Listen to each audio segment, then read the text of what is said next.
आज के वीडियो में हम preparation of aldehyde and ketone में रोजनमुंड रिडक्शन, रोजनमुंड रिएक्शन, रोजनमुंड अपचयन और रोजनमुंड अभिक्रिया की स्टडी करेंगे।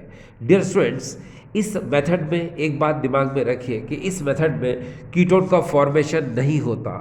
इस मेथड में फॉर्मेल्डिहाइड का भी फॉर्मेशन नहीं होता। इस मेथड में एलिफेटिक एल्डिहाइड और एरोमेटिक एल्डिहाइड का फॉर्मेशन होता है।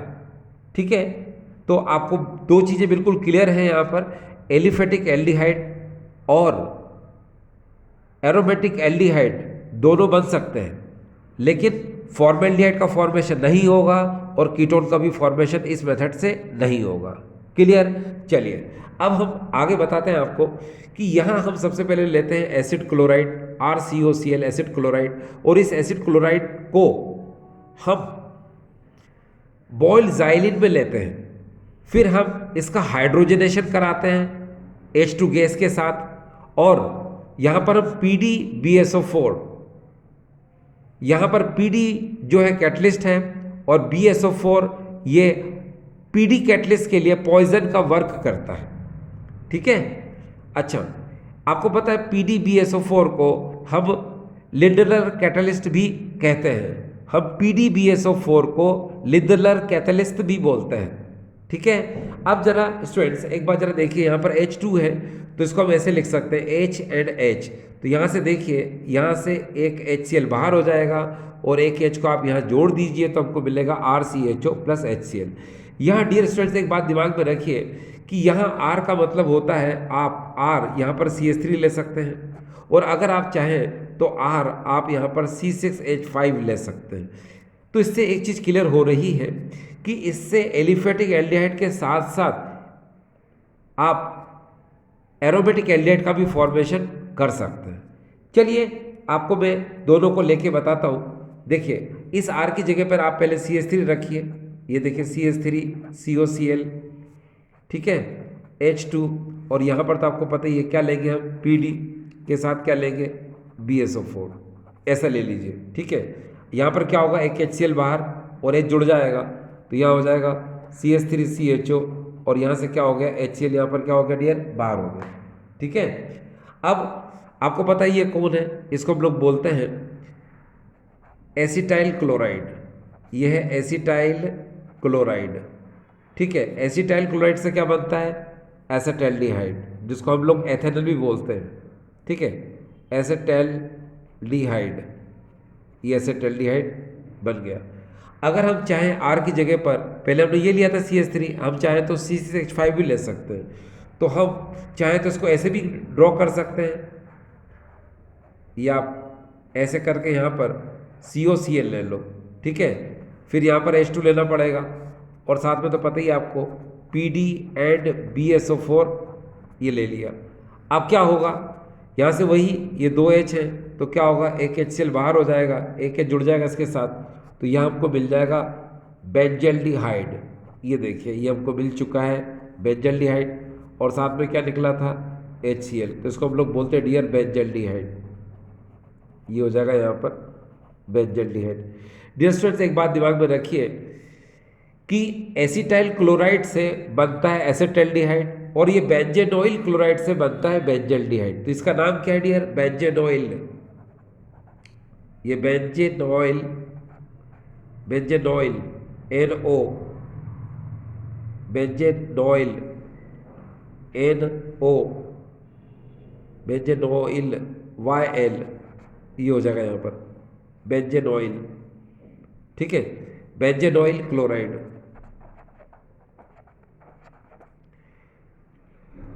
देखो डियर स्टूडेंट्स, यहाँ पर एक बात है कि इसको बेंजोइल क्लोराइड भी बोलते हैं और बेंजेनॉइल क्लोराइड भी बोलते हैं। तो इसलिए थोड़ा सा मैंने आपको बताने की कोशिश की कि बेंज यानी बेंजेनॉइल क्लोराइड या फिर बेंजोइल क्लोराइड, इसीलिए। ठीक है, अब डियर स्टूडेंट एक बात जरा दिमाग में रखिए, बहुत अच्छे से जरा देखिएगा कि समझने की ज़रूरत है। आप किसी भी रिएक्शन से समझ लो, आप इसे समझ लो, चलो ध्यान से समझना।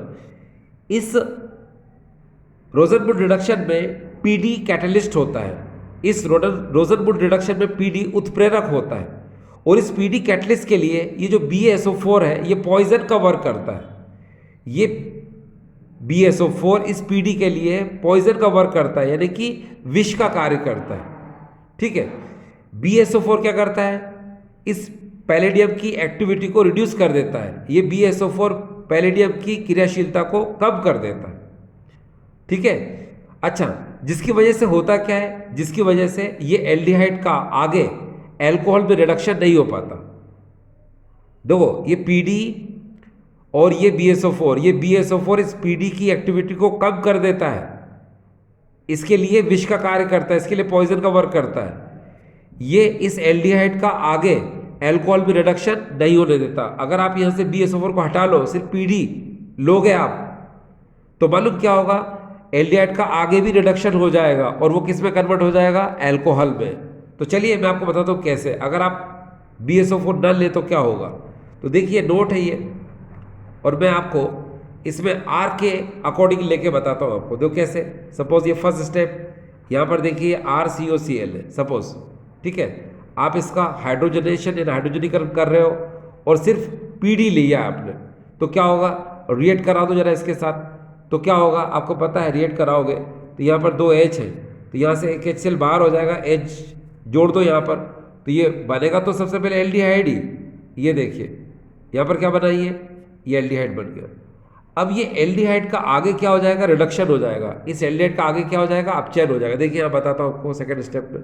इस एल्डिहाइड को ले लो RCHO, फिर इसका अगेन H2 के साथ है ना रिडक्शन करा दो, प्रेजेंस तो PD की रहेगी ही, तो रिएक्ट कराओ जरा। ये देखिए यहाँ पर 2 H है, तो क्या होगा, CH2 और ये OH, तो आपने देखा क्या हो गया, RCH2OH, यानी कि अल्कोहल का फॉर्मेशन हो चुका है। ये देखिए मैंने लिख दिया नीचे अल्कोहल। तो आपको यहाँ पर एक बात समझ में आ गई क्या, कि जब भी हम पैलेडियम कैटलिस्ट लेंगे तो ये एसिड क्लोराइड का जब हाइड्रोजनेशन होगा तो पहले एल्डिहाइड बनेगा और फिर आगे इस एल्डिहाइड का फिर से रिडक्शन होगा तो बनाएगा क्या, ये देखिए अल्कोहल का फॉर्मेशन हो जाएगा। हिंदी में सुने, अगर हम अम्ल क्लोराइड लेते हैं और पैलेडियम उत्प्रेरक की उपस्थिति में अगर इसका हाइड्रोजनीकरण करते हैं तो पहले एल्डिहाइड बनता है, एल्डिहाइड का फिर से इस पैलेडियम उत्प्रेरक की उपस्थिति में हाइड्रोजनीकरण करने पर क्या बनता है, अल्कोहल का निर्माण हो जाएगा। तो भाई हमको अल्कोहल थोड़ी ना चाहिए, हम तो प्रिपरेशन ऑफ एल्डिहाइड और कीटोन पढ़ रहे हैं, हमें तो क्या चाहिए, एल्डिहाइड चाहिए। मगर ये PD क्या करता है, पैलेडियम ये पहले ये बनाता है और यहाँ से क्या बनाता है, अल्कोहल। तो हम इसकी एक्टिविटी को कम करने के लिए PD के साथ क्या मिला देते हैं, BSO4 को मिला देते हैं। तो BSO4 क्या करता है, इसके लिए पॉइजन का वर्क करता है। पॉइजन मीन्स विष का कार्य करता है, जिसकी वजह से इसकी एक्टिविटी क्या होती है, रिड्यूस हो जाती है। रिड्यूस होकर क्या होता है कि ये एसिड क्लोराइड से एल्डिहाइड तो बना लेता है, मगर एल्डिहाइड का कीटोन में आगे माफ करना, इस एल्डिहाइड का अल्कोहल में आगे रिडक्शन नहीं होने देता। ठीक है, अच्छा एक बात और भी है डियर स्टूडेंट्स, क्या होता है, जैसे कि मैंने आपको बताया, यहाँ पर कुछ पॉइंट्स पे थोड़ा सा ध्यान दीजिए। देखिए नंबर फर्स्ट पॉइंट मैंने आपको बताया PDBSO4, इसको हम लोग बोलते हैं लिंदलर कैटलिस्ट, LIND लिंदलर, ये लिंदलर कैटलिस्ट, ये देखिए इसको हम लोग बोलते हैं लिंडलर कैटलिस्ट, इसी को हम लोग बोलते हैं लिंदलर उत्प्रेरक। ठीक है, यहां लिख देता हूं मैं लिंदलर उत्प्रेरक। ये देखिए एक बात और, क्या होता है कि PD के साथ हम BSO4 को मिलाते हैं, ठीक है, पॉइजन के लिए। अगर हम चाहें BSO4 में, ठीक है, और इसको पॉइजन करने के लिए तो हम क्या कर सकते हैं, उसमें देखिए सल्फर मिला सकते हैं। अगर आपके पास सल्फर नहीं है तो आप क्विनोलिन मिला सकते हो। क्या मिला सकते हो, क्विनोलिन। ये लिख देता हूं मैं, क्विनोलिन। ये देखिए क्या मिला सकते हो, क्विनोलिन। अगर आपको यहाँ क्लियर नहीं दिख रहा है तो मैं यहाँ पर लिख देता हूँ, इधर क्या, क्विनोलिन मिला सकते हैं। देखो क्विनोलिन, ये हम मिला सकते हैं क्विनोलिन। ठीक डियर, अब यहाँ पर ये जो क्विनोलिन है, तो क्विनोलिन के लिए इसका जो फार्मूला होता है वो देखिए, वो फार्मूला होता है C9H7N। ये फार्मूला होता है इसका, किसका, क्विनोलिन का। क्या होता है, C9H7N। तो मैंने आपको बताया कि PD के साथ BSO4 को हम मिलाते हैं तो BSO4 इसके लिए पॉइजन का वर्क करता है। अगर हम BSO4 में पार्शियली यानी कि आंशिक रूप से मिलाना चाहें तो इसमें हम सल्फर भी मिला सकते हैं, ठीक है। और सल्फर नहीं हो तो क्या मिला सकते हैं, क्विनोलिन भी मिला सकते हैं, ठीक है। तो ये बात आपको समझ में आ रही है डियर स्टूडेंट्स। अब बात यहाँ पर ये आती है, देखिए कि इस मेथड में क्या होता है कि कीटोन का फॉर्मेशन नहीं होता, ठीक है। तो आपको मैं एक बात बता दूं कि कीटोन का फॉर्मेशन होने के लिए हमको कितने कार्बन चाहिए। आपको पता है कीटोन के फॉर्मेशन के लिए कम से कम हमको 3 कार्बन चाहिए, ठीक है। कितने कार्बन चाहिए डियर स्टूडेंट्स, 3 कार्बन चाहिए। देखिए मैं बता दूं आपको कैसे, ये देखिए RCOR, ठीक है। इसको हम चाहे तो कैसे लिख सकते हैं, CH3CO CH3। मतलब कीटोन बनने के लिए कितने कार्बन होना चाहिए अप्रोक्सीमेटली, देखिए 1 2 3 3 कार्बन होना चाहिए, समझ रहे हो। और एसिड क्लोराइड में जो कार्बन होते हैं अगर आप ध्यान से देखें RCOCl यानी 2 कार्बन होते हैं, इसको चाहो तो ऐसे भी लिख सकते हो CH3CO, ठीक है। और फिर यहाँ Cl, कितने कार्बन होते हैं, 2 कार्बन होते हैं, ठीक है। कितने कार्बन होते हैं डियर, 1 2। और कीटोन के लिए कितने चाहिए, 3 कार्बन चाहिए। तो आपको पता है कि 1 कार्बन और इंक्रीज नहीं किया जा सकता, क्यों, क्योंकि एक यहां पर कीटोन के लिए 3 कार्बन चाहिए और एल्डिहाइड में कितने होते हैं, एल्डिहाइड में 2 ही होते हैं। तो 2 तो बन सकते हैं क्योंकि एसिड क्लोराइड में भी 2 ही होते हैं, ठीक है। मगर एसिड क्लोराइड में 2 कार्बन होने की वजह से कीटोन का फॉर्मेशन नहीं हो सकता, क्योंकि कीटोन में कितने कार्बन चाहिए हमको, 3, ठीक है। क्योंकि रिडक्शन आप कराओगे तो भाई क्या कराओगे रिडक्शन में, आप रिडक्शन अगर कराते हो एसिड क्लोराइड का तो देखिए आप H2 से रिएक्शन कराओगे, H2 से रिएक्शन कराओगे तो क्या होगा, HH, तो यहाँ से क्या होगा, एक HCl बाहर हो जाएगा और H जुड़ जाएगा, तो एल्डिहाइड तो बन सकता है मगर कीटोन नहीं बन सकता ना भाई, ठीक है। और वैसे भी आपको पता है क्या कि जब भी अगर हम एल्डिहाइड और कीटोन की बात करते हैं तो आपको पता है कि जो कीटो ग्रुप होता है ये हमेशा क्या लगता है, मिडिल में लगता है। किसी भी कार्बन चेन में देखना आपको कहाँ लगता है, ये मिडिल में लगता है, ठीक। और एल्डिहाइड ग्रुप जो लगता है वो हमेशा टर्मिनल पे लगता है। टर्मिनल मतलब जानते हो, जैसे मान लो कार्बन चेन है तो उसका एंड अगर ये है तो यहाँ पर लगेगा CHO, या फिर एंड इधर है तो क्या लगेगा, CHO यहाँ लगेगा, या अगर एंड उसका नीचे हो रहा तो यहाँ लगेगा, या एंड यहाँ हो रहा तो यहाँ लगेगा। लेकिन कीटोन ग्रुप हमेशा क्या लगता है, मिडिल में लगता है। मिडिल में लगने की वजह से होता ये है कि अगर हमको कीटोन बनाना है तो इस एसिड क्लोराइड में 3 कार्बन करने के लिए हम कोई दूसरा प्रोसेस अडॉप्ट कर सकते हैं। हम क्या करा सकते हैं कि हम किसी ऐसे कंपाउंड से रिएक्शन कराएं जिसमें रेडिकल हो तो कीटोन बन सकता है, लेकिन रोजनवुड रिडक्शन से ये पॉसिबल नहीं है, ठीक डियर स्टूडेंट्स। चलिए मैं बताता हूं आपको कैसे। अब आपको वही बता देता हूं मैं कि हम रोजनवुड से तो पॉसिबल नहीं है क्योंकि रिडक्शन होता है, लेकिन हम क्या कर सकते हैं कि एसिड क्लोराइड से हम कीटोन का आपको बनाना सिखाते हैं। देखिए कैसे बनाएंगे। सबसे पहले हम एक काम करते हैं कि मैंने बताया था आपको कि हमको एक रेडिकल चाहिए यानी कि एक कार्बन चाहिए, तो उसके लिए हम क्या करते हैं, देखो उसके लिए हम सबसे पहले यहाँ पर लेते हैं RMgX। ये देखिए डियर, ये हमने लिया RMgX जिसको हम लोग बोलते हैं गिरगनार्ड रिएजेंट, ठीक है। अब ये गिरगनार्ड रिएजेंट आपने ले लिया और अब इसकी रिएक्शन कराते हैं यहाँ पर CdCl2 के साथ। इसको हम लोग बोलते हैं कैडमियम डाइक्लोराइड, ठीक है। अब आपको पता है यहाँ Cl कितने 2 है और यहाँ पर X कितना 1 है, तो हम इसके आगे 2 लगा देते हैं वैलेंसी पूरी करने के लिए। अब गिरगनार्ड रिएजेंट में आपको पता है इस RMgX में इस MgX की एक आदत होती है, क्या हैबिट है इसकी, कि जब भी इसको कोई फंक्शनल ग्रुप मिलता है तो उसके साथ क्या होता है, भाग जाता है। तो यहाँ पर आपको एक फंक्शनल ग्रुप Cl नजर आ रहा है तो ये क्या करेगा, इसके साथ भाग जाएगा। तो देखिए आगे 2 लिखा हुआ है डियर, ये देखिए आगे क्या लिखा है 2, ठीक है। अब यहाँ पर Mg कितना है, Mg लिख दिया मैंने, X ये X लिख दिया मैंने, फिर यहाँ पर Cl ये Cl लिख दिया। अब आप देख सकते हो मैंने पूरा बैलेंस करके लिखा है, ये 2Mg 2Mg 2X ये 2X 2Cl ये देखो 2Cl हो गया। अब बचा क्या है यहाँ पर डियर, Cd और यहाँ पर क्या बचा 2R, तो इसको हम क्या लिख सकते हैं, आपको पता है इसको हम लोग लिख सकते हैं R2CD, ये R2CD, इसको हम लोग बोलते हैं क्या, डाई अल्काइल कैडमियम। इसका नाम क्या है, डायल्किल कैडमियम। अब इस डायल्किल कैडमियम को हम ले सकते हैं और हम लेंगे किसके लिए? कीटोन फॉर्मेशन के लिए। किसके साथ? एसिड क्लोराइड के साथ। तो देखिए क्या होगा यहाँ पर हम ले सकते हैं, देखिए R, ये CO, ये Cl, इसके 2 मॉलिक्यूल ले लिए हमने, ठीक। और यहाँ पर हमने ले लिया R2CD, ये ले लिया, ठीक है।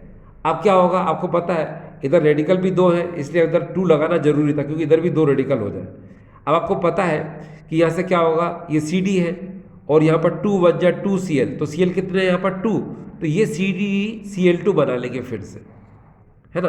तो इसको बाहर कर देते हैं, चलो ये CdCl2 हमने यहाँ पर क्या कर दिया डियर, बाहर कर दिया। अब बचेगा क्या, 2RCOR, देखो डियर बन गया कीटोन 2RCOR। इसमें इतना भी आप कह सकते हैं कि जिस तरह से CD आता है इस रिएक्शन में फर्स्ट स्टेप में, सेकंड स्टेप में उसी तरह से ये CdCl2 क्या होता है, बाहर होता है। फिर से सुनो, फर्स्ट स्टेप में ये CdCl2 आता है, उसी तरह से सेकंड स्टेप में ये CdCl2 क्या होता है, बाहर हो जाता है। तो इसीलिए जब आप यहाँ पर R2CD लाते हो तो आपको बाहर क्या करना होता है, आपको पता है कि CdCl2 बाहर करना होता है। इसीलिए आपने क्या किया, इस RCOCl में 2 ले लिए और यहाँ से क्या होगा, CdCl2 बनाकर बाहर कर दोगे और 2 बन जाए 2, ये R यहाँ जोड़ दो तो क्या बन जाएगा, ये कीटोन। तो आपने क्या देखा कि एसिड क्लोराइड से कीटोन का फॉर्मेशन हो जाता है, ठीक है, ठीक है। किससे हो जाता है, जब आप इसको डायल्काइल कैडमियम की रिएक्शन कराते हो ग्रिग्नार्ड रिएजेंट से, तो हमको मिलता है यहाँ पर क्या, एक बार फिर से सुनो मैं क्या बोल रहा हूँ। मैं बोल रहा हूँ इस कैडमियम क्लोराइड की रिएक्शन कराते हैं हम इस ग्रिग्नार्ड रिएजेंट के साथ, तो हमको मिलता है क्या, डायल्काइल कैडमियम मिलता है। और इस डायल्काइल कैडमियम को फिर हम रिएक्ट कराते हैं इस एसिड क्लोराइड के साथ, तो हमको मिलता है क्या, कीटोन मिलता है। तो आपने देख लिया कि एसिड क्लोराइड से हम बना सकते हैं कीटोन को, ठीक है। कैसे, जब आप इसको डायल्किल कैडमियम से रिएक्शन कराओगे तब, ठीक है। तो ये आपको समझ में आ गया। डियर स्टूडेंट, आपके दिमाग में बात और चल रही होगी। देखिए क्या होता है कि मैंने आपसे कहा, जरा ध्यान से देखिए कि ये जो एसिड क्लोराइड है इसको हम क्या करते हैं, बॉयल जाइलिन में लेते हैं। इस अम्ल क्लोराइड को हम उबलते हुए जाइलिन में लेते हैं, फिर इसका हाइड्रोजनेशन यानी हाइड्रोजनीकरण कराते हैं PD और BSO4 के साथ, ठीक है। तब जाकर क्या उसमें एल्डिहाइड और HCl का फॉर्मेशन होता है। अब आपके दिमाग में चल रहा होगा यार ये जाइलिन क्या होता है। तो देखो डियर स्टूडेंट्स, मैं जाइलिन के बारे में बताऊँ थोड़ा सा आपको, यहाँ इधर पीछे बता देता हूँ जाइलिन क्या होता है। देखो डियर स्टूडेंट्स, ये जाइलिन है ना 3 टाइप का होता है, ऑर्थोजाइलिन, बेटाजाइलिन एंड पैराजाइलिन। अभी मैं आपको तीनों के बारे में बता देता हूँ ताकि आपको ये जाइलिन का नॉलेज हो जाए। ये देखिए यहाँ पर CH3 एक यहाँ लगा दो, एक यहाँ लगा दो, दोनों तरफ अगर CH3 है तो उसको बोलेंगे हम आर्थोजाइलिन, तो इसका नाम हो जाएगा आर्थोजाइलिन। अगर एक CH3 यहाँ पर है और एक बेटा पोजीशन पर है यहाँ पर, तो इसको हम लोग बोलेंगे बेटाजाइलिन, ये बेटाजाइलिन। अगर एक CH3 यहाँ पर है और एक CH3 पैरा पोजीशन पर है तो उसको हम लोग बोलेंगे पैराजाइलिन। तो आपको इस बात का नॉलेज हो चुका है कि जाइलिन, ये ऑर्थोजाइलिन, ये बेटाजाइलिन और पैराजाइलिन, ठीक है। तो जाइलिन क्या होता है ये आपको पता चल गया। इनमें से आप कोई से भी जाइलिन ले सकते हो। दूसरी बात, मैंने आपको बताया था क्विनोलिन, तो क्विनोलिन का फार्मूला क्या होता है डियर, ये होता है C9H7N, ये फार्मूला क्विनोलिन का। ये हम क्या करते हैं, मैंने आपको बताया था कि PD जो है कैटलिस्ट होता है, ठीक है। उसको पॉइजन करने के लिए हम BSO4 मिला सकते हैं प्लस सल्फर मिला सकते हैं, ठीक है। और अगर सल्फर ना हो तो हम क्या कर सकते हैं, सल्फर ना हो तो हम क्या मिला सकते हैं, क्विनोलिन मिला सकते हैं। ये क्या लिखा मैंने आपको, क्विनोलिन मिला सकते हैं, ठीक डियर स्टूडेंट्स। तो ये आपको समझ में आ गया होगा। अब डियर स्टूडेंट्स, अभी हम बात कर रहे हैं स्टीफन्स रिएक्शन की। अब देखिए इस समय हम जो पढ़ने जा रहे हैं इस रिएक्शन का नाम है स्टीफन्स रिएक्शन। अब डियर स्टूडेंट याद रखिए स्टीफन्स रिएक्शन में क्या होता है कि ये जो है अल्काइल साइनाइड है, लिख देता हूँ मैं यहाँ पर, ये देखिए ये है अल्काइल साइनाइड। तो हम क्या करते हैं, ये देखिए अल्काइल साइनाइड, हम क्या करते हैं कि अल्काइल साइनाइड को हम ईथरल सॉल्यूशन में लेते हैं। हम इस अल्काइल साइनाइड को ईथरल सॉल्यूशन में लेते हैं, हम इस एल्किल साइनाइड को E3 विलयन में लेते हैं और इस H2 गैस को हम इसमें पास करा देते हैं। किस किस के साथ? स्टेनस क्लोराइड और HCl के साथ। ठीक है, आपको पता है रूम टेम्परेचर पर ये प्रोसेस होती है। फिर से सुनो, इस एल्किल साइनाइड का हम ईथरल सॉल्यूशन लेते हैं, यानी इस एल्किल साइनाइड को हम ईथर में डिसॉल्व करा देते हैं। फिर हम क्या करते हैं, H2 गैस को पास कराते हैं SnCl2 एंड HCl की प्रेजेंस में। ठीक है, रूम टेम्परेचर पर। तो क्या होता है, हमको पहले मिलता है ईमीन। ईमीन मतलब ईमीन। अब देखिए कैसे मिलता है। देखो, आपको पता है कि ये एल्किल साइनाइड है। ठीक है, हम इस C और N को देखें तो C की इलेक्ट्रोनेगेटिविटी कम है, N की इलेक्ट्रोनेगेटिविटी ज़्यादा है।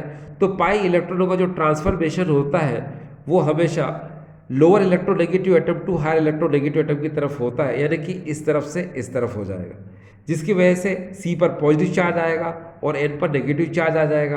आपको पता है H2 में एक H पॉजिटिव होता है और एक H क्या होता है, नेगेटिव।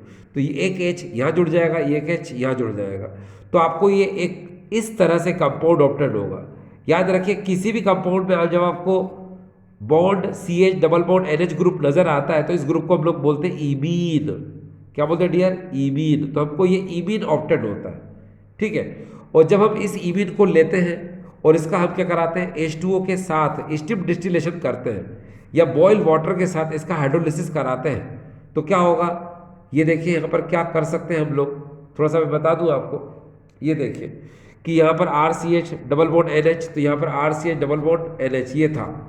जब आपने H2 से रिएक्शन कराई तो यहाँ से क्या होगा, NH3 यहाँ से बाहर हो जाएगा और ऑक्सीजन को जोड़ दो इसके साथ, तो यहाँ पर क्या हो जाएगा RCHO और यहाँ से क्या हो जाएगा डियर, NH3 बाहर हो गया। आपने देख लिया किसका फॉर्मेशन हुआ, यहाँ पर ये एल्डिहाइड का फॉर्मेशन हो गया। अब मैं थोड़ा हिंदी में बताऊँ।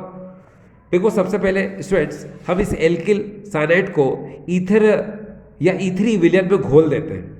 फिर हम इस हाइड्रोजन गैस का हाइड्रोजनीकरण कराते हैं इसके अंदर, और हम उपस्थिति में लेते हैं स्टेनस क्लोराइड SnCl2 और साथ में लेते हैं HCl।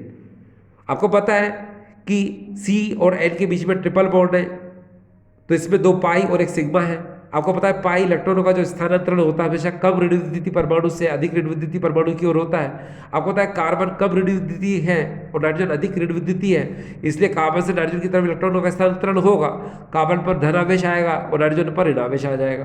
आपको पता है H2 में H पॉजिटिव होता है, H दूसरा नेगेटिव होता है। तो नेगेटिव वाला जो है वो इस पॉजिटिव से जुड़ेगा और पॉजिटिव वाला इस नेगेटिव से जुड़ेगा, तो हमको मिलेगा ये। इसको हम लोग बोलते हैं ईमीन, है ना। अगर हम एल्डिहाइड का फॉर्मेशन करेंगे तो इसको हम लोग बोलते हैं एल्डिमीन। ठीक है, तो मैं आपको एक बात बताऊं कि जब भी आपको ये bond CH double bond NH group नजर आता है तो उसको बोलते हैं ईमीन ग्रुप बोलते हैं। क्या बोलते हैं इसको, हम ईमीन ग्रुप बोलते हैं। ठीक है, तो ये ईमीन बन चुका है। अब ईमीन के जस्ट बाद क्या होता है कि हम इसको भाप आसवन कराते हैं या फिर गर्म पानी से जल अपघटन कराते हैं। ठीक है, तो क्या होगा, यहाँ से देखिए NH3 यहाँ से बाहर हो जाएगा, इस ऑक्सीजन को जोड़ दो इसके साथ, तो हमको RCHO यानी एल्डिहाइड का निर्माण हो जाएगा और NH3 गैस क्या हो जाएगी, यहाँ से बाहर निकल जाएगी। डियर स्टूडेंट्स, ये जो आपने स्टीफन्स रिएक्शन देखी है ये NCERT में तो इसी प्रकार से रिएक्शन दे रखी है जैसे मैंने आपको बताई। अगर आप चाहें तो एक दूसरे तरह से भी आप इस रिएक्शन को देख सकते हैं। देखिए कैसे, देखिए इसी रिएक्शन को हम एक अलग तरीके से लेते हैं। देखिए यहाँ पर हम क्या करेंगे, RC ट्रिपल बॉन्ड N, ये अल्काइल साइनाइड ले लिया हमने, और फिर हमने यहाँ पर ये H2 और यहाँ पर हमने ले लिया SnCl2 और साथ में HCl ले लिया। अब देखना क्या होगा, इलेक्ट्रॉन का मूवमेंट हुआ ऐसे, ये पॉजिटिव आएगा, यहाँ पर नेगेटिव आएगा। अब यहाँ पर H2 है, H पॉजिटिव नेगेटिव है, तो नेगेटिव वाले से ये जुड़ जाएगा और पॉजिटिव वाले से ये जुड़ जाएगा। तो यहाँ पर क्या मिलेगा हमको, RCH डबल बॉन्ड NH ये मिल जाएगा, मिल गया। अब आपको पता है कि इस N के पास एक लोन पेयर इलेक्ट्रॉन होता है, वो लोन पेयर इलेक्ट्रॉन क्या करता है, इस HCl को दे देता है। देने के बाद ये क्या करता है, एक सॉल्ट बनाता है। तो सॉल्ट जो बनता है उसको हम ऐसे भी शो कर सकते हैं, और आप चाहो तो कैसे दूसरे तरीके से भी शो कर सकते हो। कैसे, H पॉजिटिव Cl नेगेटिव करोगे तो यहाँ पर क्या होगा, NH2 पॉजिटिव Cl नेगेटिव। लेकिन कुछ बुक्स में कैसे दे रखा है कि बॉन्ड जो है शो नहीं हुआ है, ये जो HCl है ऐसे जुड़ा हुआ है, डॉट HCl ऐसे, इस तरह से। तो आप ऐसे भी कर सकते हैं, ठीक है। इसका नाम क्या है, इसका नाम बता दूं मैं आपको, इसको हम लोग बोलते हैं क्या, एल्डिबीन हाइड्रोजन क्लोराइड। इसका नाम लिख देता हूं मैं, ये देखिए एल्डिबीन हाइड्रोजन क्लोराइड, ये एल्डिबीन हाइड्रोजन क्लोराइड हो जाएगा, ये इतना हो गया।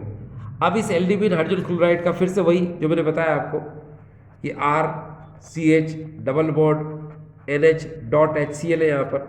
अब आप इसका H2O यानी कि हाइड्रोलिसिस बोल सकते हो, कि हॉट वाटर के साथ हाइड्रोलिसिस करा सकते हैं हम, गर्म जल के साथ अभिकठन करा दो, या फिर स्टीम डिस्टिलेशन जो मैंने आपको बताया था, भाप आसवन, वो करा सकते हैं हम, स्टीम डिस्टिलेशन ये करा दिया हमने, जिसको हम लोग क्या बोलते हैं, भाप आसवन।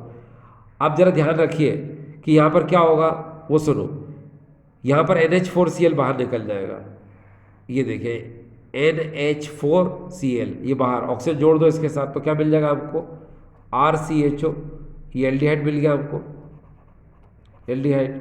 और यहाँ से क्या हुआ, NH4Cl यहाँ से बाहर निकल गया। और वैसे भी मैं आपको एक बात बहुत अच्छे से क्लियर कर दूं डियर स्टूडेंट्स, याद रखिएगा कि सिंगल नाइट्रोजन हमेशा हाइड्रोलिसिस में NH3 का फॉर्मेशन करता है, ठीक है। लेकिन अगर सामने वाले कंपाउंड में कहीं पर भी आपको Cl नजर आ जाता है, जैसे इसमें Cl नजर आ रहा है, तो फिर वो हमेशा NH4Cl ही बनाता है, फिर वो NH3 नहीं बनाता है। क्या बनाता है, NH4Cl। देखो अगर हेलोजन है तो NH4Cl बनाएगा, और यहाँ देखो अगर हेलोजन नहीं है, ऊपर देखिए यहाँ पर, तो क्या बनाएगा, हमेशा फिर वो NH3 बनाएगा, ठीक है। चलिए, इस समय आप स्टडी कर रहे हैं Gattermann coach synthesis, Gattermann coach संश्लेषण।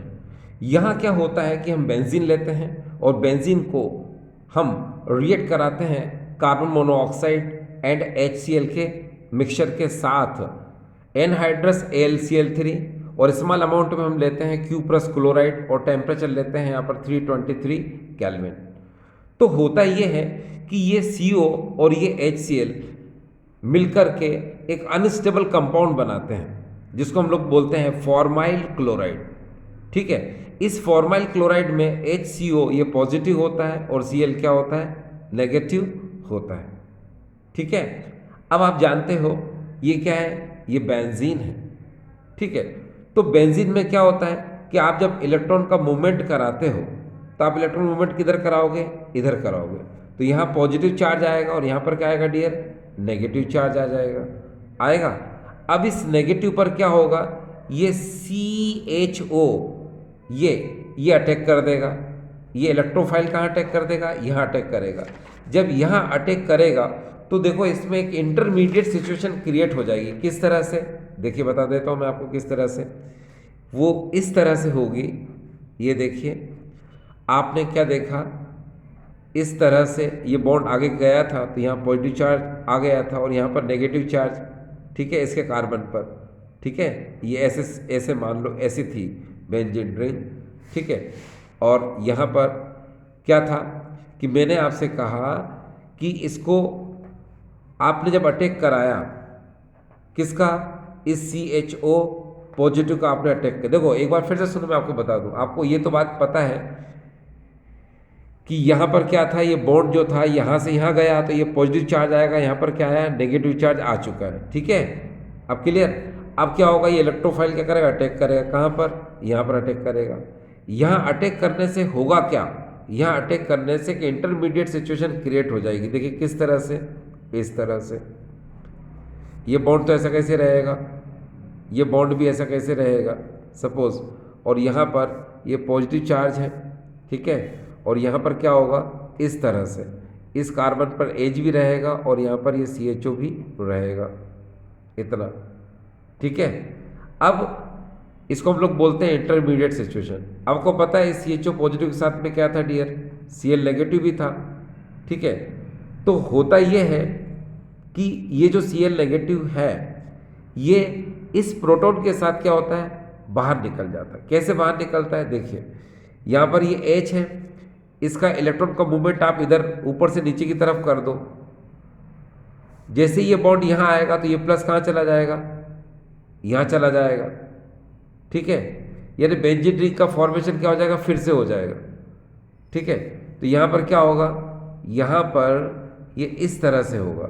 देखिए ये बेंजीन रिंग का फॉर्मेशन क्या हो जाएगा, फिर से कर दीजिए आप इस तरह से, यहाँ CHO लगा दो और यहाँ से ये HCl क्या कर दिया आपने, बाहर निकाल दिया।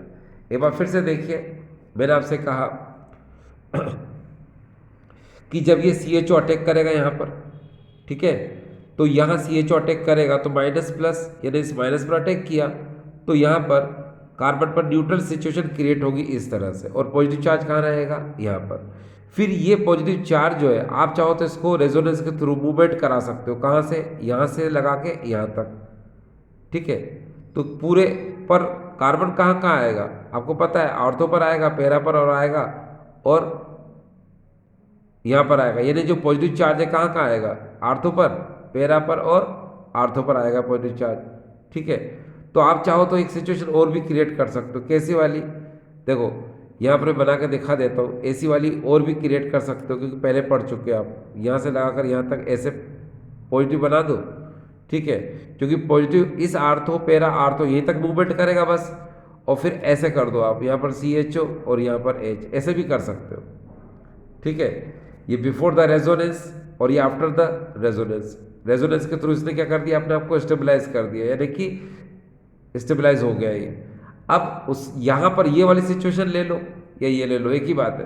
तो यहाँ पर क्या है, ये जो Cl नेगेटिव है, ये Cl नेगेटिव क्या होता है, इसके H के साथ HCl बाहर निकालता है। कैसे निकालेगा, मैंने आपको बताया कि ये वाला H या ये H, एक ही बात है कि इसका मूवमेंट अगर हम ऊपर से नीचे की तरफ कर देते हैं तो यहाँ पर बॉन्ड वापस से यहाँ आ जाएगा, ठीक है, यानी बेंजीन रिंग फिर से बन जाएगी, और ये H यहाँ पर क्या हो जाएगा, पॉजिटिव चार्ज आ जाएगा। ये H पॉजिटिव जो है इस Cl नेगेटिव के साथ क्या कर लेगा, यहाँ पर HCl का फॉर्मेशन कर लेगा, ठीक है।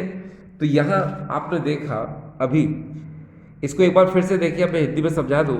मैंने आपसे कहा कि जब हम बेंजीन की अभिक्रिया कार्बन मोनोऑक्साइड और HCl के मिश्रण के साथ करते हैं, निर्जल एल्यूमिनियम क्लोराइड और अल्प मात्रा में क्यूप्रस क्लोराइड लेकर 323 केल्विन तापमान लेते हैं, तो होता है ये COHCl मिलकर ये HCOCl यानी फॉर्मिल क्लोराइड का निर्माण करते हैं। ये फॉर्मिल क्लोराइड अस्थायी यौगिक होता है, जिसमें HCO ये धनावेशित और Cl नेगेटिव क्या होता है, ये Cl क्या होता है, नेगेटिव, यानी Cl नेगेटिव होता है और HCO क्या होता है, पॉजिटिव होता है। आपको पता है HCO पॉजिटिव को हम लोग बोलते हैं इलेक्ट्रॉन स्नेही अभिकर्मक, यानी कि इलेक्ट्रोफाइल है ये, है ना, इलेक्ट्रोफिलिक रिएजेंट है ये। तो होता ही है बेंजीन रिंग है, इसमें इलेक्ट्रॉन का मूवमेंट मैंने कर दिया इधर, यानी पाई इलेक्ट्रॉन का डिस्प्लेसमेंट कर दिया, पाई इलेक्ट्रॉन का मैंने स्थानांतरण कर दिया, तो यहाँ पर प्लस साइन आएगा, यहाँ पर माइनस साइन आएगा। इस माइनस पर ये HCO क्या करेगा, अटैक करेगा, अटैक करेगा, तो यहाँ पर क्या बचा रहेगा, बेंजीन पर नेगेटिव साइन आ जाएगा, ठीक है। एक बार फिर से देखिए, मैंने आपसे कहा कि जब इलेक्ट्रॉन का मूवमेंट हमने किया तो यहाँ कार्बन पर पॉजिटिव और यहाँ पर क्या आएगा, नेगेटिव। अब ये CHO पॉजिटिव और Cl नेगेटिव में CHO पॉजिटिव अटैक करेगा यहाँ पर, तो हमको एक न्यूट्रल सिचुएशन मिलेगी यहाँ पर इस तरह से, H और यहाँ CHO, यहाँ पर रहेगा प्लस साइन। अब क्या होगा, आपको पता है कि जैसे ही ये H ऊपर से नीचे की तरफ आएगा, यहाँ पर साइन कौन सा आएगा, प्लस, ठीक है। ये प्लस यानी प्रोटॉन जो है इस Cl नेगेटिव के साथ निकल जाएगा और बेंजीन रिंग का फॉर्मेशन फिर से हो जाएगा, क्योंकि HCl तो बाहर निकल गया। तो इस तरह से आपने देखा कि किस तरह से मैंने आपको बताने की कोशिश की। आप चाहो तो डायरेक्ट भी कर सकते हो बहुत इजी तरीके से। कैसे, देखो आपको वहाँ पर ऐसा कुछ नहीं करना है, सिंपल सी बात है। देखिए आप बेंजीन है, ये COH Cl है, CO के साथ क्या HCl है, ये तो आप लिख ही दोगे, एनहाइड्रस AlCl3 निर्जल एल्यूमिनियम क्लोराइड और CuCl जो कि स्मॉल अमाउंट में लेते हैं और 323 केल्विन टेम्परेचर, इसमें से कुछ नहीं करना है। ये COH है तो इस CHO को अटैक करा दो, यहाँ से H निकलेगा, वो H इस Cl के साथ मिलके HCl बना लेगा, लो बन गया। ऐसे भी कर सकते हो, ठीक है। चलो, तो ये जो रिएक्शन थी इसका नाम था गटरमैन कोच रिएक्शन। याद रखना, इस गटरमैन कोच में जो को है वो CO, समझने के लिए बता रहा हूं, ये कोच का मतलब ये CO नहीं होता, कोच तो साइंटिस्ट का नाम है, गटरमैन कोच ये दो साइंटिस्ट के नाम है, ठीक है। तो यहां पर CO का मतलब मैं समझाने के लिए बता रहा हूं कि को मतलब CO जिसमें हो, समझ जाना कि गटरमैन कोच रिएक्शन उसको कहते हैं, सिर्फ ओनली समझने के लिए, हिंट है एक तरह से, ठीक है। अब डियर स्टूडेंट्स, अब हम अगली रिएक्शन ले रहे हैं। अगली रिएक्शन का नाम है गटरमैन एल्डिहाइड सिंथेसिस। अब ये जो गेटरमैन एल्डिहाइड सिंथेसिस है, इसमें क्या होता है कि ये रिएक्शन 3 स्टेप में होती है, और गेटरमैन कोच रिएक्शन आपने देखी वो 1 स्टेप में होती है। ठीक है, अब इसमें होता क्या है कि ये देखिए हाइड्रोजन साइनाइड है और ये HCl है।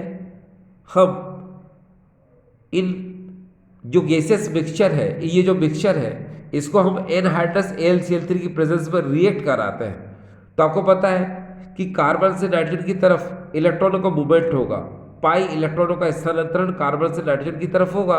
तो हमने कर दिया। आपको पता है यहाँ प्लस साइन आएगा, यहाँ पर क्या आएगा माइनस, और इस HCl में H पॉजिटिव होता है, Cl नेगेटिव होता है। तो इस नेगेटिव से ये क्या होगा, H जुड़ जाएगा, और कार्बन से कौन जुड़ जाएगा, ये Cl जुड़ जाएगा।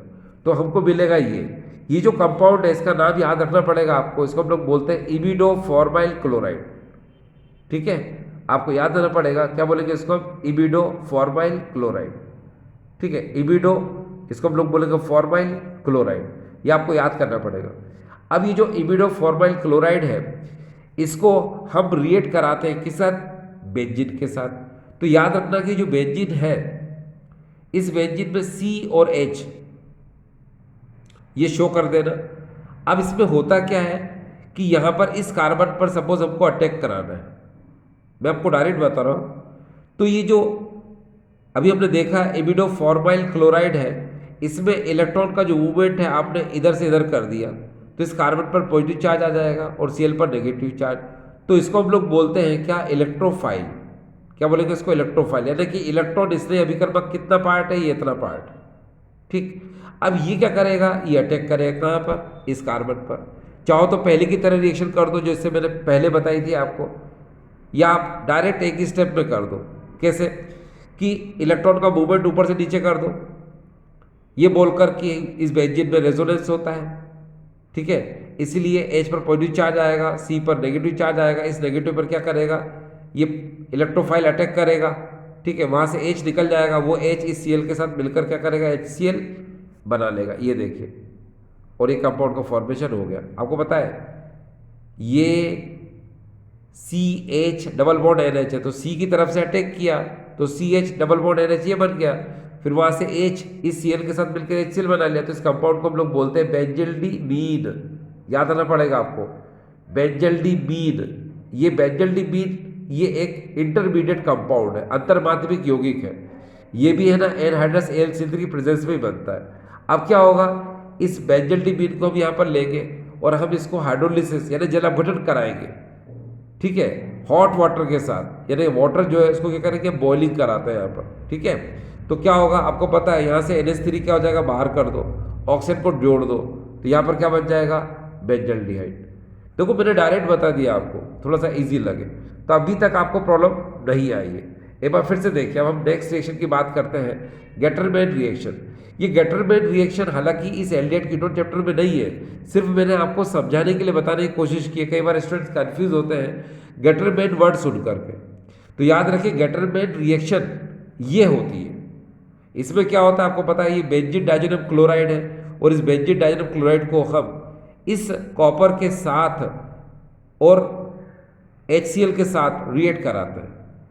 ठीक है, आपको पता है ये कौन है, बेंजीन डाइज़ोनियम क्लोराइड को हम Cu एंड HCl के साथ या फिर Cu HBr के साथ, ठीक है, हम रिएक्ट करा सकते हैं। तो फिलहाल मैंने Cu के साथ HCl लिया है। आपको पता है Cu HCl मिलकर क्या बनाएंगे, ये Cl नेगेटिव आयन देते हैं। फिर आपको पता है Cl नेगेटिव जैसे ही यहाँ अटैक करेगा, वहाँ से N2 क्या हो जाएगा, बाहर हो जाएगा, ये बाहर हो गया। फिर ये Cl नेगेटिव फॉर्म में बाहर निकलेगा, वापस ही आ जाएगा, और ये Cl यहाँ जुड़ जाएगा, तो आपको मिलेगा क्या, क्लोरोबेंजीन। तो ये देखिए डियर क्या बन चुका है, ये क्लोरोबेंजीन। मैंने आपको प्रीवियस वीडियो में सैंडविच रिएक्शन में बताया था इसको कैसे कैसे होता है। एक बार फिर से देखिए, Cu HCl मिलकर Cl नेगेटिव देते हैं। ठीक है, और ये Cl नेगेटिव यहाँ अटैक करता है। ठीक है, तो क्लोरोबेंजीन बन जाता है। बाकी ये N2 यहाँ से निकल जाता है और ये Cl नेगेटिव वापस यहाँ आ जाता है। बस इसीलिए किसी भी केमिकल रिएक्शन में हम क्या करते हैं, N2 और जो मेन प्रोडक्ट है वो लिखते हैं। ठीक है, तो ये आपको समझ में आ गया। अब देखिए डियर स्टूडेंट्स, आप एक बात ध्यान रखना, गेटरमैन रिएक्शन में बेंजीन डाइजीनम क्लोराइड को रिएक्ट कराया जाता है और उसमें क्लोरो और ब्रोमो बेंजीन का फॉर्मेशन होता है। इस समय हम पढ़ रहे हैं इटार्ड रिएक्शन। ये है इटार्ड रिएक्शन, इटार्ड अभिक्रिया। इसमें क्या होता है कि ये टॉल्विन है और जब हम टॉल्विन को क्रोमाइल क्लोराइड के साथ हम रिएक्ट कराते हैं कार्बन डाइसल्फाइड और कार्बन टेट्राक्लोराइड की प्रेजेंस में, तो यहाँ पर क्या होता है कि सबसे पहले एक कॉम्प्लेक्स कंपाउंड बनता है, ठीक है। उसके बाद फिर बेंजल्डिहाइड का फॉर्मेशन होता है। तो देखिए इस रिएक्शन को कैसे किया जाता है। देखो मैं आपको इसको बहुत इजी करके बताता हूँ। यहाँ पर ये जो टॉल्विन है इसको थोड़ी देर के लिए आप ऐसे लिख सकते हैं। देखिए कैसे, थोड़ा ध्यान दीजिएगा, इजी है, समझ में आ जाएगा। ये ऐसे, और यहाँ पर ये जो CH3 था इसको आप यहाँ पर इस तरह लिखिए CH, ठीक है, लिखा। और इसके 2 H को आप थोड़ी देर के लिए ऊपर लिख लो, ये ऐसे, ठीक है। देखिए भाई ये टॉल्विन में जो CH3 था इसको आपने क्या किया, CH और 2 H को आपने थोड़ी देर के लिए ऊपर लिख लिया। अब यहाँ पर ये जो CrO2Cl2 है, ठीक है, ये CrO2Cl2 है, इसको आप क्या करो कि यहाँ पर ये जो 2 ऑक्सीजन है, ठीक है, इसको एक को आप आगे लगा दो, एक को आप पीछे लगा दो, ठीक है। देखिए कैसे, यहाँ पर 2CrO2Cl2 है ना, तो मैंने क्या बोला, इसको 2 बार लिख लो ऐसे, देखो Cr और यहाँ पर क्या हो जाएगा O2Cl2। एक बार फिर से देखिए CrO2Cl2। तो मैंने आपको क्या बताया, इस O2 को एक आगे O लगा दो और एक पीछे O लगा दो। चलो मैं कर देता हूँ। तो मैंने एक आगे O लगा दिया, फिर Cl2O एक पीछे लगा दिया। सिमिलरली इस तरह से मैंने यहाँ पर इसको ऐसे कर दिया, ठीक है ना। कुछ नहीं किया मैंने, बहुत इजी। देखिए यहाँ पर ये जो O2 था इसके एक ऑक्सीजन को मैंने Cr से पहले लगा दिया, एक दूसरे ऑक्सीजन को मैंने Cl2 के बाद लगा दिया, बस। और क्या, अब क्या करूँगा मैं, ध्यान से देखना, ये रिएक्ट करा दो इस CH के साथ, ये यहाँ से बॉन्ड बना लेगा और ये भी यहाँ से बॉन्ड बना लेगा, बना लिया। और ये H इसके पीछे लग जाएगा और ये H भी इसके पीछे लग जाएगा। तो अब हमको कॉम्प्लेक्स कैसा मिलेगा, देखिए डियर स्टूडेंट्स, अब हमको कॉम्प्लेक्स मिलेगा, इसको ध्यान में रखिएगा, है ना, कि कैसे कैसे किया मैंने। तो यहाँ देखो अब हमको कॉम्प्लेक्स कैसे मिलेगा, देखिए ऐसे मिलेगा। हमने ये बेंजीन बनाया, यहाँ पर हमने CH बनाया, अब इसको लिंक कर दिया हमने, क्या हो जाएगा OCrCl2OH, फिर यहाँ पर क्या आएगा OCrCl2 और यहाँ पर क्या आएगा डियर OH। ये देखिए इस तरह से, ठीक है। तो हमको यहाँ से बात समझ में आ रही है क्या, कि यहाँ पर जो हमको कॉम्प्लेक्स अभी नज़र आ रहा है, ये देखिए, ये इसको हम लोग बोलेंगे इंटरमीडिएट कॉम्प्लेक्स। तो आपको यहाँ जो नज़र आ रहा है इसको हम लोग बोलते हैं इंटरमीडिएट कॉम्प्लेक्स। ये है यहाँ पर इंटरमीडिएट कॉम्प्लेक्स, ये कॉम्प्लेक्स, इसको हम लोग बोलते हैं अंतर्माध्यमिक यौगिक, ठीक है। ये ब्राउन कॉम्प्लेक्स होता है डियर, ब्राउन कॉम्प्लेक्स, ठीक है। यानी ये कॉम्प्लेक्स क्या होता है डियर, ब्राउन कॉम्प्लेक्स होता है, यानी कि भूरे रंग का ये क्या संकुल होता है।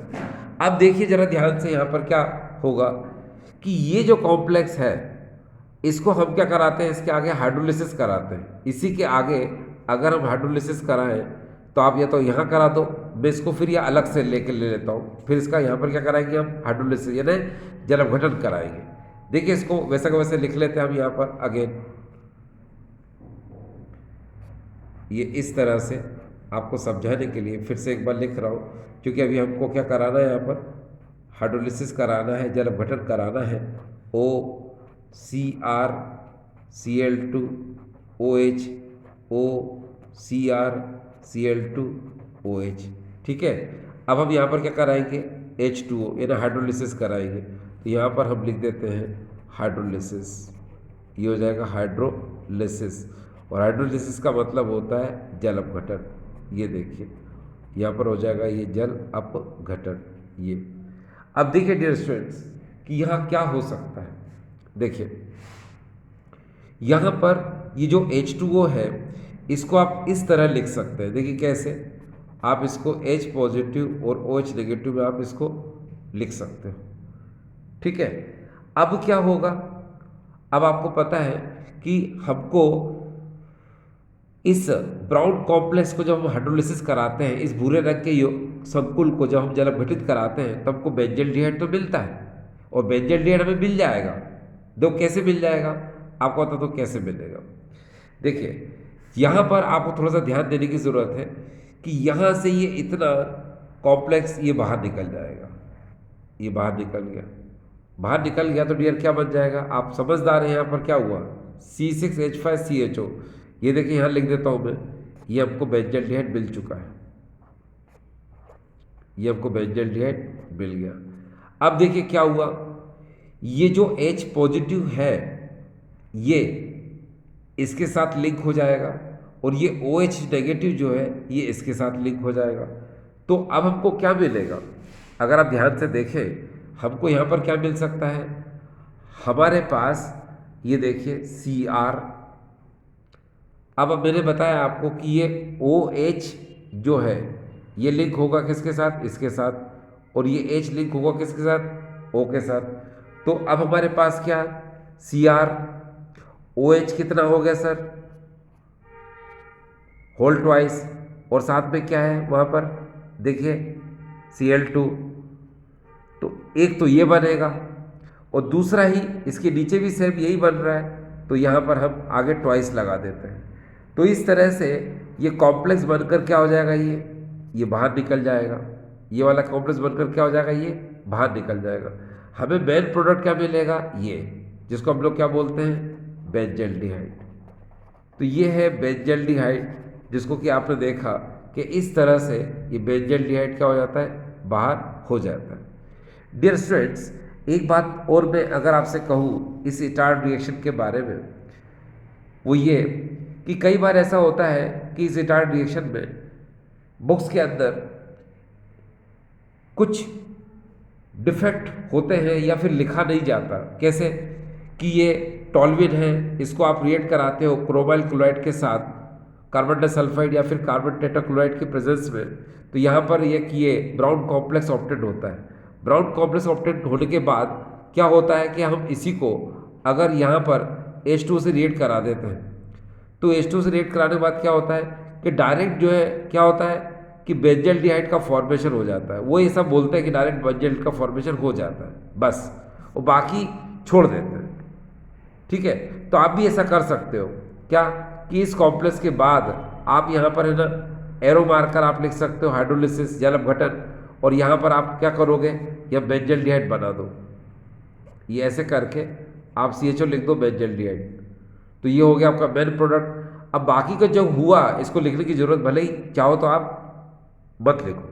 अगर आप NCERT में देखेंगे तो आपको ये सब नहीं मिलेगा, सिर्फ आपको ये मिलेगा बेंजल्डिहाइड। ठीक है, तो डियर स्टूडेंट्स मैंने आपको दोनों तरीके बता दिए। ये मैंने आपको समझाने के लिए बताया था कि ये किस तरह से निकाला जाता है और कैसे मेन प्रोडक्ट बनता है। और अगर आप शॉर्ट में चाहो तो शॉर्ट में मैंने बताया था कि ये ब्राउन कॉम्प्लेक्स बनने के बाद आप हाइड्रोलिसिस करा दो और मेन प्रोडक्ट बना दो, बाकी आप भले ही मत निकालो।